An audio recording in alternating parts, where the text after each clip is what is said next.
Ojuani Meyi becomes famous through his son. Ojuani Meyi harbored a deep disdain for leadership titles. On multiple occasions, he firmly rejected offers of authority and command. In those times, receiving a title was the ultimate mark of prosperity. Yet Ojuani Meyi remained relatively unknown in society. However, his marriage to a princess placed him at the threshold of social recognition. One day, a traveling Ifa priest visited his home, as was customary. The visitor, named Ayu Kahuru Gongon Bagbon, performed a divination for Ojuani Meyi and revealed a prophecy. His son was destined to become the Oluwo of Osu. The priest warned Ojuani Meyi to control his temper and ensure that his son's fortune did not become a source of misfortune for him.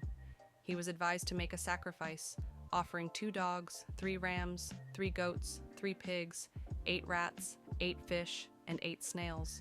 He obeyed, and in time, his son ascended as the Oluwo of Osu. When Ojuani Meyi later traveled to Osu, the Oluwo sought divination to learn how to secure lifelong prosperity. He was told to offer a sacrifice to his mother's head, using a goat and a pig, to prevent her from obstructing his blessings. He acquired the goat, but struggled to find the pig. His mother accepted the goat, but did not use it for the intended ritual. Instead, she took it to the market, sold it, and kept the money. Eventually, the Oluwo managed to obtain a pig, and quickly brought it to his mother.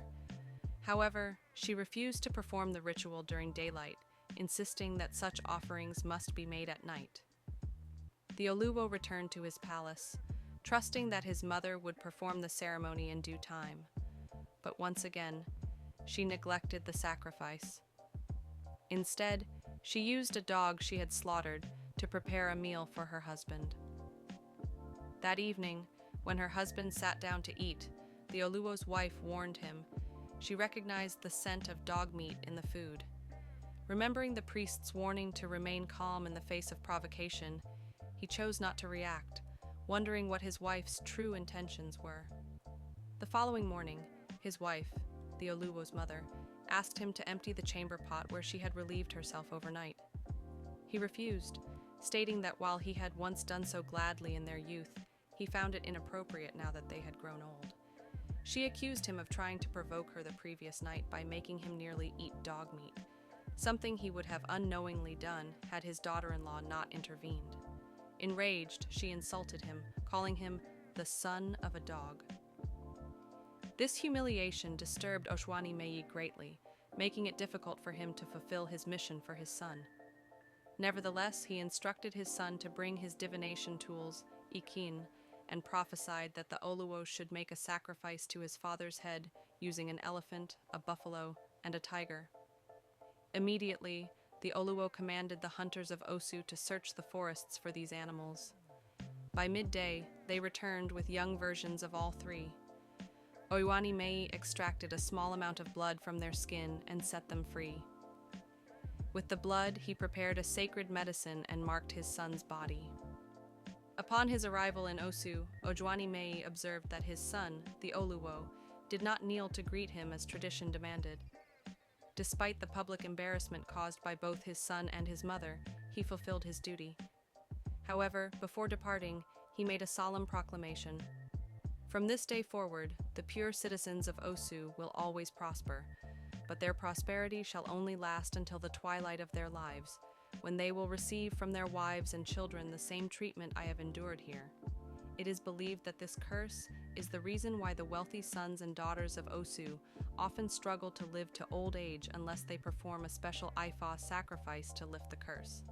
It is also said that this proclamation led to a shift in power, where the Alake of Abeokuta, a descendant of the Oluwo's daughter, became more influential than the Oluwo of Osu. Over time, the Oluwo's crown was transferred to the Alake, which is why it is said that the Oluwo of Osu had no crown. Moral of the story: this tale is a powerful reminder that our fortunes are not only shaped by destiny, but also by the actions and attitudes we uphold in life. Respect for elders, humility, and wisdom in the face of provocation are virtues that safeguard one's legacy. Arrogance and neglect of traditions, however, can lead to unforeseen consequences, even for those blessed with great power. A father's legacy lives on through his children, and the way one treats family determines the strength or weakness of their lineage. Proverb: Ojuani Meyi becomes famous through his son. This serves as a timeless lesson that sometimes our greatness is not in what we achieve, but in what we pass down to the next generation.